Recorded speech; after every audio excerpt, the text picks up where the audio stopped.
Pemirsa, Dirjen Pencegahan dan Pengendalian Penyakit Kementerian Kesehatan pagi ini melakukan konferensi pers terkait perkembangan pencegahan penyebaran COVID-19. Langsung saja kita bergabung menuju kantor Geraha BNPB untuk menyimak paparannya. Dekat. Kita tahu bahwa penyakit ini kan menularnya melalui droplet, percikan ludah yang kecil-kecil yang keluar dari orang yang sakit pada saat dia batuk, pada saat dia bersin, pada saat dia berbicara ke sekitar. Itu bisa menjangkau jarak sampai 1,5 meter lah kalau kita mau aman. Artinya kalau tidak ingin terpapar ini mestinya lebih dari 1,5 meter. Kita lebih gampang 2 meter gitu ya. Nah, di 2 meter lah inilah yang menjadi jarak. Oleh karena itu kalau kemudian misalnya saya merasa bahwa harus mengisolasi diri, saya bisa berada di tengah-tengah keluarga saya, tetapi harus menjaga kontak fisiknya tidak boleh kurang dari 2 meter dengan semua anggota keluarga yang di situ. Itu yang pertama. Kemudian yang kedua, saya harus pakai masker terus supaya percikan-percikan ludah ini droplet ketahan di masker.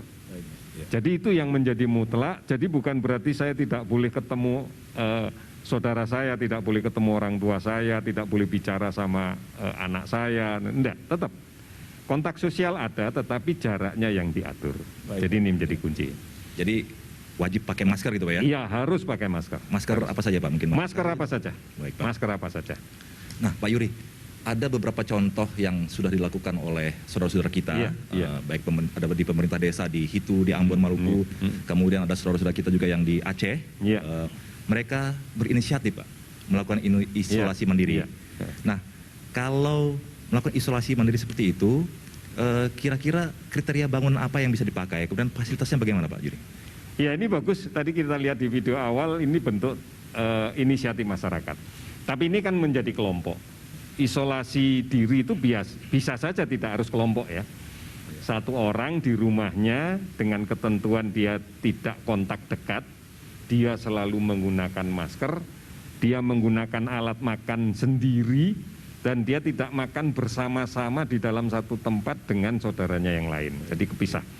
Nah, manakala tidak memungkinkan untuk sendiri-sendiri seperti yang kita lihat di video tadi, inisiatif daerah boleh mengumpulkan mereka pada suatu tempat. Prinsipnya adalah tempatnya nyaman, artinya yakinkan bahwa mereka bisa istirahat dengan baik, kemudian bisa dibatasi jaraknya dengan orang lain. Kemudian yang berikutnya, sarana dasar kebutuhan manusianya terpenuhi, MCK dan sebagainya. Karena kalau kemudian kita buat isolasi kelompok seperti tadi, malah menimbulkan stres, menimbulkan kesedihan. Nah ini akan berdampak pada imunitas dia nanti makin turun. Oleh karena itu terkait dengan lokasi sebaiknya dipilih bagaimana caranya mereka bisa bergembira. Ada fasilitas tadi kita lihat olahraga bersama, melakukan aktivitas bersama. Dibuat happy-happy gitu Pak ya? Iya, harus senang hati. Biar lupa dengan penyakit gitu Pak. Dan ini memang secara ilmu sudah diketahui bahwa perasaan gembira, perasaan tidak tertekan, perasaan tidak stres, itu sangat-sangat mempengaruhi perbaikan pada status imunitas seseorang. Artinya kalau orang itu sedih, orang itu stres, orang itu ketakutan, imunitasnya akan turun. Nah kalau imunitasnya akan turun, penyakitnya akan parah nanti. Jadi kuncinya silakan disiapkan di tempat mana saja kalau memang itu inisiatif masyarakat, tetapi membawa rasa bahagia, rasa tenang, dan ini kuncinya cuma satu sebenarnya. Memberikan pemahaman kepada saudara-saudara kita bahwa dia memang harus mengisolasi diri. Ini kan prinsip dari komitmen kuat kita bahwa yang sakit melindungi yang sehat. Dia sadar sepenuhnya bahwa saya harus melakukan isolasi, kalau enggak nanti tanggung jawab pribadi lah Pak ya gitu ya. Iya betul, sehingga tidak ada merasa seperti di penjara itu. Baik, ini yang penting. Kemudian begini Pak, jadi apa yang dilakukan oleh pemerintah desa seperti di Hitu, kemudian oleh di Janto tadi, kita perlu apresiasi Pak itu langkah-langkah inisiatif itu dari pemerintah itu Pak. Iya, harus diapresiasi. Ini bentuk partisipasi masyarakat yang sangat-sangat bagus, luar biasa. Kami salut dengan yang seperti itu, karena kan kita sudah menyampaikan dari awal, pemerintah sudah menyadari dari awal bahwa ini masalah bersama.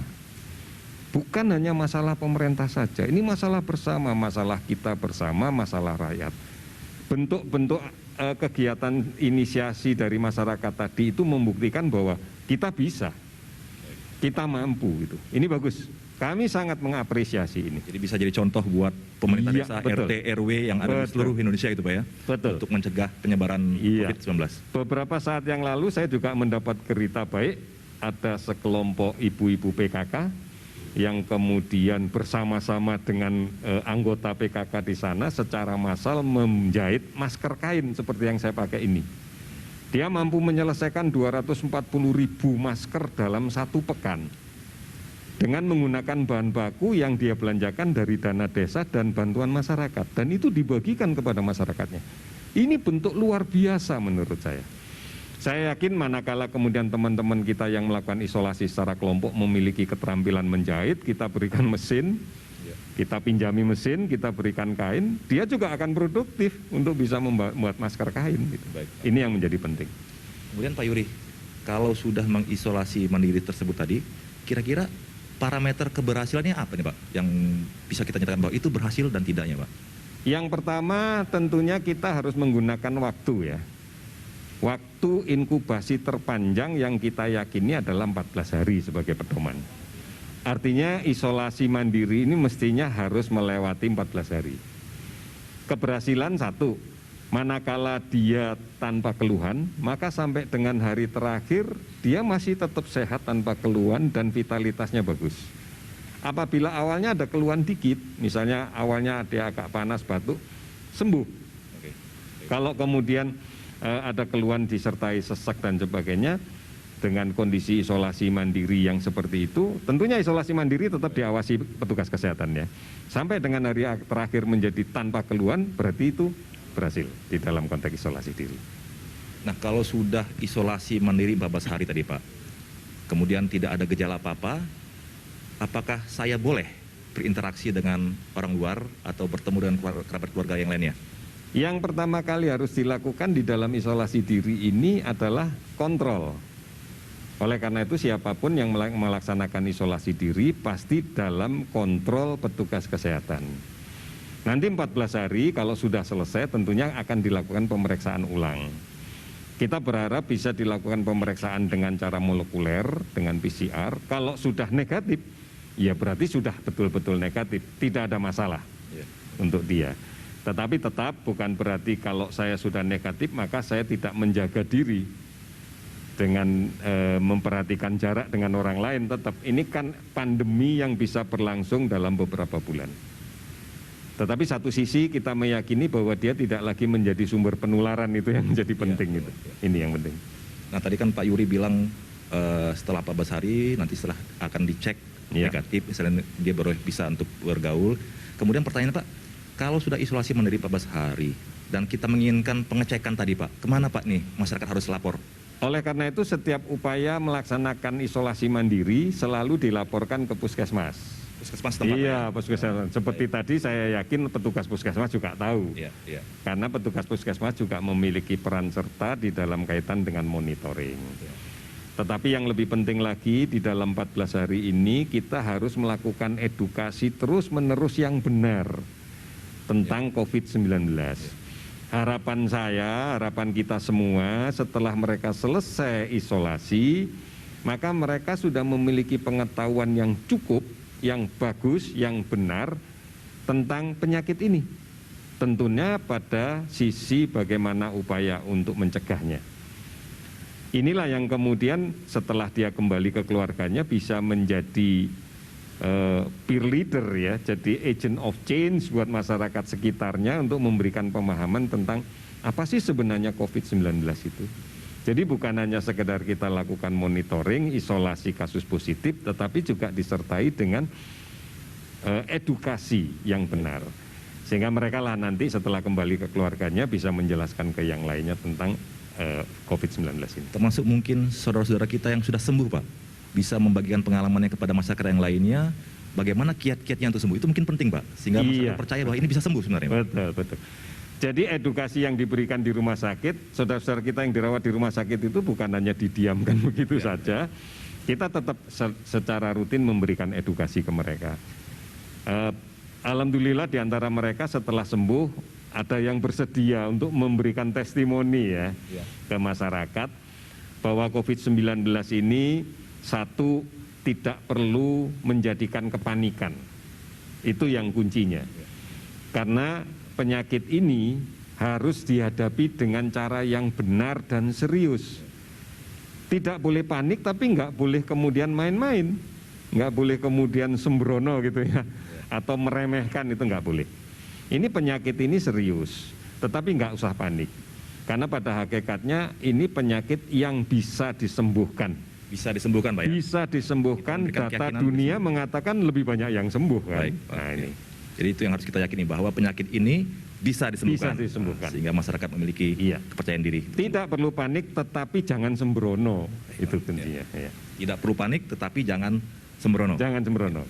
Kemudian begini Pak Yuri, pemerintah kan sudah menghimbau masyarakat untuk stay at home, tinggal di rumah. Ya. Kemudian himbauan untuk tidak mudik, Pak. Ya. Tetapi kan memang ada saudara-saudara kita yang sudah terlanjur mudik nih, Pak. Ya. Kira-kira apa sih Pak yang protokol atau SOP yang harus dilakukan oleh masyarakat yang sudah terlanjur mudik tadi, Pak? Kan mungkin tidak akan enak juga misalnya dia merasa ketika saya kembali kok saya tidak bisa ketemu keluarga saya. Ya. Nah, kira-kira gimana ini, Pak? Tetap bahwa siapapun kalau kemudian melakukan, ya terpaksa harus melakukan bepergian gitu ya. Terpaksa harus melakukan bepergian, maka tetap yang harus dilakukan yang pertama adalah jaga jarak di dalam berkomunikasi. Silakan kalau sudah ada di rumah, di kampung, jaga jarak. Nggak boleh salaman berarti Pak ya? Iya, sementara tidak boleh salaman, tidak rajin cuci tangan, bahkan menurut saya jelaskanlah ke saudara-saudara kita yang di kampung gitu, jelaskan. Oleh karena itu selalu kami katakan bahwa risikonya terlalu tinggi kalau kita harus bepergian dalam situasi yang seperti ini. Karena kita tidak hanya berbicara bagaimana saya di rumah di Jakarta misalnya, kemudian saya katakan pindah kampung ke Jawa Timur sampai di sana. Ada perjalanan panjang yang kita lakukan, yang sangat mungkin akan ketemu dengan banyak orang, dengan berbagai situasi. Inilah yang kemudian memunculkan risiko-risiko yang lebih besar. Artinya kita tidak berbicara dari startnya dan finishnya, proses ini. Sebagai contoh sederhana, begitu kita katakan begitu saya ingin pulang kampung misalnya, begitu saya sampai terminal, saya akan ketemu banyak orang yang saya nggak tahu apakah mereka sakit atau tidak. Begitu saya naik kendaraan, saya juga nggak tahu ketemu dengan orang yang seperti apa di dalam kendaraan. Apalagi dalam kendaraan katakan bus yang tertutup dengan AC, ya sirkulasi udara di situ ya terputar di situ aja. Katakan kemudian ada orang lain yang sakit dan sebagainya, batuk dan kemudian mengenai kursi, tempat duduk dan sebagainya, mengenai pintu, kita pegang dan sebagainya, sangat mungkin kita akan berisiko tertular. Ini yang penting. Jadi dengan kata lain, kita jangan sampai menjadi pembunuh potensial. Nah, itu buat dia. Keluarga kita yang di kampung, bapak ibu kita, saudara-saudara kita yang lain, karena kita nggak sadar bahwa kita carrier COVID-19 itu Pak ya. Iya, hati-hati ini kadang-kadang kalau kita bisa saja sekarang gambaran yang terbanyak hampir sekitar di atas 60% atau ada yang mengatakan sampai 70% penderita positif COVID-19 ini tanpa gejala. Atau kita sudah mengenal dengan sebutan OTG itu ya, orang tanpa gangguan. Tanpa gejala. Tanpa gangguan, tanpa gejala. Nah, dia bisa saja kemudian merasa tidak sakit karena tanpa gangguan. Bahkan dengan gangguan yang minimal kadang-kadang persepsi sakit itu kan beda ya. Kalau di kampung saya namanya sakit itu kalau sudah nggak bisa bangun, nggak bisa nyangkul di sawah itu baru dibilang sakit. Tapi di masyarakat yang lain jerawatan satu mungkin sudah cari dokter spesialis kulit itu kan. Jadi persepsinya beda. Oleh karena itu kalau kita kemudian mengatakan tanpa sakit bisa saja saya demam, batuk dikit, saya bilang gini ini nggak sakit. Saya sehat kok, saya nggak sakit. Lah itu panas, nggak apa-apa ini bagi saya biasa. Nah kayak begitu. Ini yang kemudian bisa menjadi potensi untuk terjadinya sumber penyebaran baru di kampung kita. Apalagi kemudian kita tidak menjaga physical distancing ya. Kemudian katakan yang sederhana, namanya pulang sama-sama keluarga, makan bareng-bareng dalam satu meja, kita batuk, mencemari alat makan yang lain, mencemari sendok, rak sendok dan sebagainya, semuanya akan menggunakan itu, ya pasti akan nyebar. Ini yang menjadi problem kita. Mungkin terakhir Pak, ada hal-hal khusus yang Bapak pesankan kepada masyarakat kita nih Pak tentang isolasi mandiri ini Pak? Yang pertama, mari kita berpikir jaga jangan sampai orang lain sakit. Kalau kita merasa bahwa kita membawa penyakit, jaga jangan sampai kita menularkan ke orang lain. Oleh karena itu, isolasi mandiri tujuannya adalah membatasi ruang gerak kita agar tidak menularkan ke orang lain. Dan orang lain harus menyadari dan mendukung itu. Mari kita bantu yang mengisolasi diri gitu ya. Kita support itu. Baik, terima kasih Bapak Yuri atas Sama-sama. diskusi yang hangat ini. Demikian tadi para pemirsa sekalian, perbincangan kami dengan juru bicara pemerintah bidang penanganan COVID-19, Bapak Dr. Ahmad Yuryanto. Sekali lagi kami berpesan kepada saudara-saudara sekalian untuk mematuhi cuci tangan, physical distancing 1-2 meter, dan ketika bersin, menutup dengan siku bagian dalam, serta selalu pakai masker apabila memang harus keluar dari rumah. Kemudian tetaplah produktif selama di rumah, berolahraga, makan makanan yang sehat, dan yang terpenting adalah tidak lupa kita selalu beribadah kepada Allah Subhanahu wa Ta'ala, Tuhan yang Maha Kuasa, memohon perlindungan serta rahmat darinya sehingga kita bisa keluar dari permasalahan ini. Lakukan semua ini dengan disiplin, jadilah pahlawan, lindungi diri kita, lindungi orang lain, mari menangkan perang melawan COVID-19. Indonesia bisa, salam tangguh. Bersama Tuhan, mari kita perangi COVID-19. Tetap semangat.